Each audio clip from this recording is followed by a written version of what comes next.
May panibagong oil price hike ngayong araw para sa ilang tsuper. Panibagong dagok na naman ito sa kanilang kabuhayan. Live mula sa Marikina, may unang balita si EJ Gomez. EJ. Igan, may taas presyo na naman nga sa mga produktong petrolyo ngayong linggo. Ang mga kapuso nating namamasada umaaray na naman dahil daw sa bawas na naman nilang kita lalo pat matumal pa ang biyahe dahil tag-ulan. Sa ika-6 na sunod na linggo, may dagdag singil sa kada litro ng gasolina ngayong araw. Ikatlong magkakasunod na linggo naman para sa diesel. Sa pinakahuling price hike ng mga kumpanya ng langis, piso ang taas presyo sa kada litro ng diesel, habang 50 centavos ang sa gasolina. Wala namang price adjustment sa kerosene, kasunod ng pagpapatupad ng gobyerno ng State of National Calamity.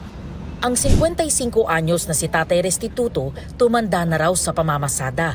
Kahit pa raw sentimo lang ang taas presyo sa gasolina, malaking bawas yun sa kita niya, lalo na ngayong mataas ang presyo ng mga bilihin. Malaking kabawasan yun. Kada 15 pesos na mawawala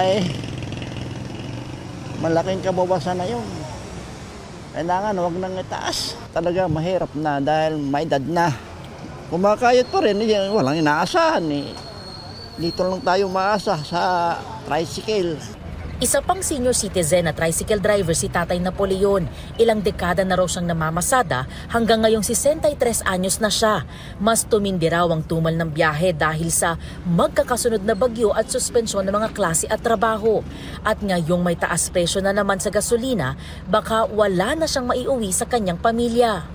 Malaking epekto sa bawas kita talaga. Lalo ngayon may bagyo, talagang matumal.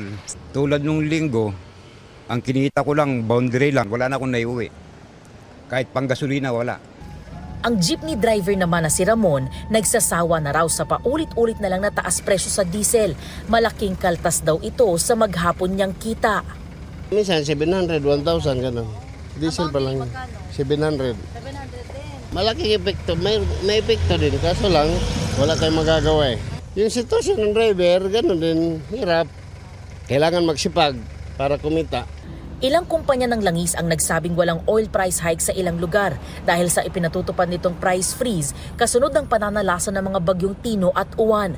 Kabilang dyan ang Cagayan, Isabela, Nueva Vizcaya, Albay, Camarines Sur, Camarines Norte at Sorsogon. May kumpanya na hindi rin magpapatupad ng taas presyo sa langis sa mga probinsya ng Pangasinan, Nueva Ecija, Negros Occidental, Cebu, Aklan, Antique, Capiz, Iloilo at Bicol Region.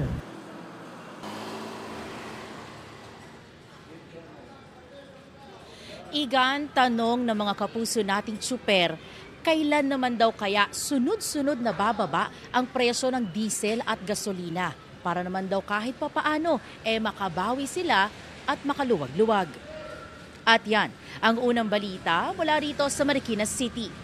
EJ Gomez para sa GMA Integrated News. Igan, mauna ka sa mga balita, mag-subscribe na sa GMA Integrated News sa YouTube para sa iba't ibang ulat sa ating bansa.